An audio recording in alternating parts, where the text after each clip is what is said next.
Middle east में तनाव कम होने का नाम नहीं ले रहा। अमेरिका और ईरान के बीच जारी टकराव के बीच अब भारतीय नागरिक भी इसकी चपेट में आते दिखाई दे रहे हैं। ओमान के तट के पास एक व्यापारिक जहाज पर हुए हमले में 3 भारतीय नाविकों की मौत ने पूरे मामले को और गंभीर बना दिया। इस घटना के बाद ईरान ने न सिर्फ गहरा दुख जताया है बल्कि अमेरिका पर बेहद गंभीर आरोप भी लगाए। तेहरान ने इस हमले को राज्य प्रायोजित समुद्री डकैती करार देते हुए अंतर्राष्ट्रीय समुदाय से अमेरिका के खिलाफ कार्रवाई की मांग भी की है। दरअसल हाल ही में ओमान के तट के पास प्लाऊ के झंडे वाले व्यापारिक जहाज एमटी स्टेबेलो पर हमला हुआ था। इस जहाज पर 24 भारतीय चालक दल के सदस्य सवार थे। हमले के बाद राहत और बचाव अभियान चलाया गया, जिसमें 21 भारतीय नाविकों को सुरक्षित बचा लिया गया। हालांकि 3 भारतीय नागरिक लापता हो गए थे। बाद में उनकी तलाश के दौरान शव बरामद हुए और उनकी मौत की पुष्टि हो गई। मृतकों की पहचान डेके कैडेट आदित्य शर्मा, इंटरफिटर शिवानंद चौरसिया और चीफ इंजीनियर पटनाला सुरेश के रूप में हुई है।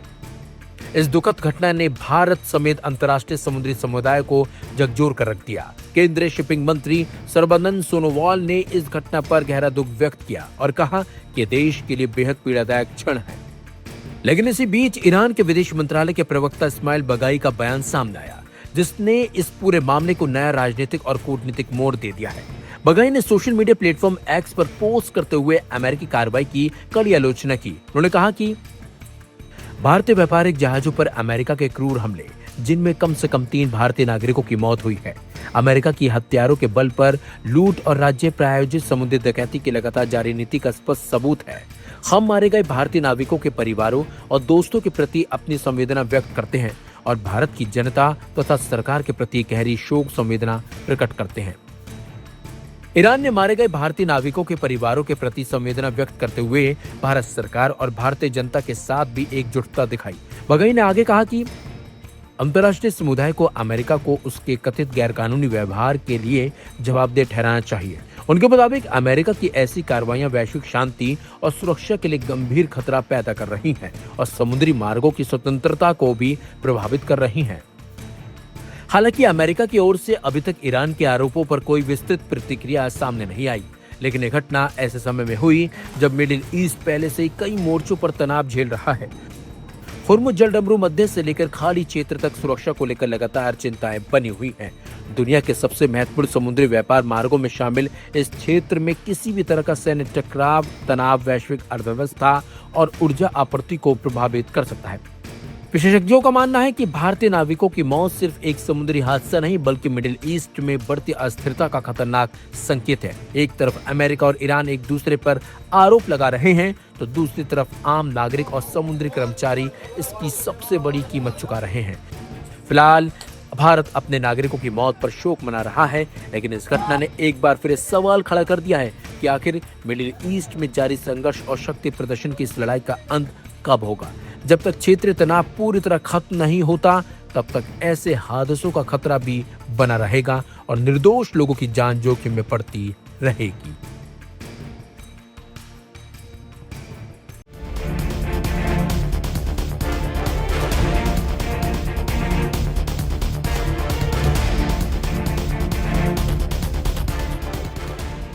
पश्चिम एशिया के समंदर में भारतीय नाविक एक के बाद एक हमलों की चपेट में आ रहे हैं। 8 जून को ओमान के पास एमटी मारिवेक्स पर अमेरिकी सैन्य हमला हुआ। जहाज में आग लग गई और उस पर सवार 24 भारतीय नाविकों को रेस्क्यू करना पड़ा। इसके बाद एमटी सेटबेलो पर हुए संदिग्ध अमेरिकी मिसाइल हमले में 3 भारतीय नाविकों की मौत हो गई।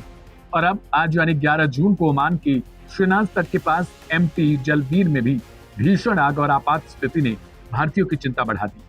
एमटी जलवीर पर करीब 20 भारतीय नाविक सवार बताए जा रहे हैं और अचानक से इसके इंजन में आग लग जाती है।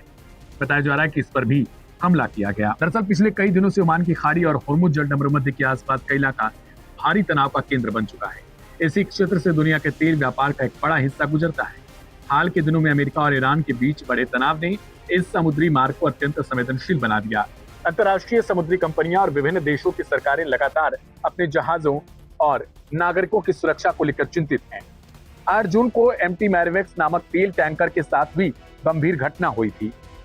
उस जहाज पर 24 भारतीय नाविक सवार थे। घटना के बाद जहाज में आग लग गई, लेकिन ओमान के सहयोग से सभी भारतीय नाविकों को सुरक्षित निकाल लिया गया था। इसके बाद दूसरे जहाज पर अमेरिकी हमले की खबर आई। विभिन्न मीडिया रिपोर्टों के मुताबिक उस घटना में भारतीय नाविक प्रभावित हुए और 3 लोगों के हताहत होने की खबर आई। भारतीय अधिकारियों ने मामले पर चिंता जताई और नाविकों की सुरक्षा को सर्वोच्च प्राथमिकता दिया। यहाँ तक कि भारत में अमेरिकी प्रतिनिधि तक को तलब किया गया था। अब एमटी जलवीर से जुड़ी घटना ने एक बार फिर सवाल खड़े कर दिए हैं कि आखिर खाड़ी क्षेत्र में लगातार जहाज क्यों संकट में आ रहे हैं। क्या बढ़ता भू राजनीतिक तनाव अंतर्राष्ट्रीय समुद्री व्यापार को सीधे प्रभावित कर रहा है? और सबसे महत्वपूर्ण सवाल है कि दुनिया भर के जहाजों पर काम कर रहे हजारों भारतीय नाविक कितने सुरक्षित हैं? भारत दुनिया के सबसे बड़े समुद्री मानव संसाधन प्रदाताओं में शामिल है। हजारों भारतीय नाविक अंतर्राष्ट्रीय जहाजों पर तैनात रहते हैं और दुनिया के समुद्री व्यापार को चलाने में अहम भूमिका निभाते हैं। ऐसे में खाड़ी क्षेत्र में बढ़ता तनाव भारत के लिए केवल विदेश नीति का विषय नहीं, बल्कि मानवीय चिंता का भी एक मुद्दा बन चुका है। भारतीय दूतावास ने साफ किया कि वह एमटी जलवीर से जुड़ी स्थिति पर लगातार नजर रख रहा है और स्थानीय प्रशासन के साथ समन्वय कर रहा है। फिलहाल प्राथमिकता जहाज पर मौजूद सभी भारतीय नाविकों की सुरक्षा सुनिश्चित करना है।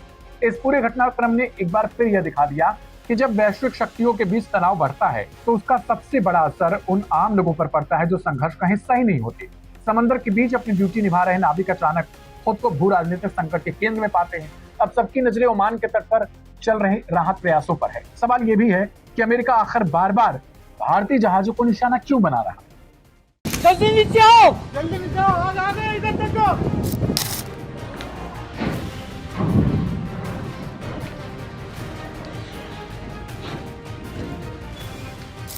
स्ट्रेट ऑफ हॉर्मुज से बुरी खबर सामने आई है। ओमान तट के पास एक जहाज पर हुए अमेरिकी हमले में 3 भारतीय नाविकों की दुखद मृत्यु हो गई है। सीमेंस यूनियन ऑफ इंडिया ने समुद्री कंपनियों के हवाले से इस दुर्भाग्यपूर्ण घटना और हताहतों की पुष्टि की है।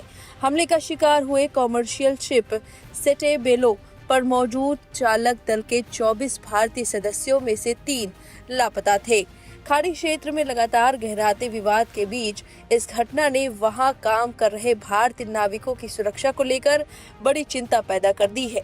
भारत ने इस मामले में अमेरिकी राजनयिक को तलब कर कड़ा विरोध दर्ज कराया है। कौन है मारे गए भारतीय नाविक? हिमाचल प्रदेश के रहने वाले 23 साल के आदित्य शर्मा इस हमले में अपनी जान गंवा बैठे। हमले में जान गंवाने वाले दूसरे भारतीय नाविक शिवानंद चौरसिया हैं। जहाज पर सवार थे 24 भारतीय, 21 का किया गया रेस्क्यू।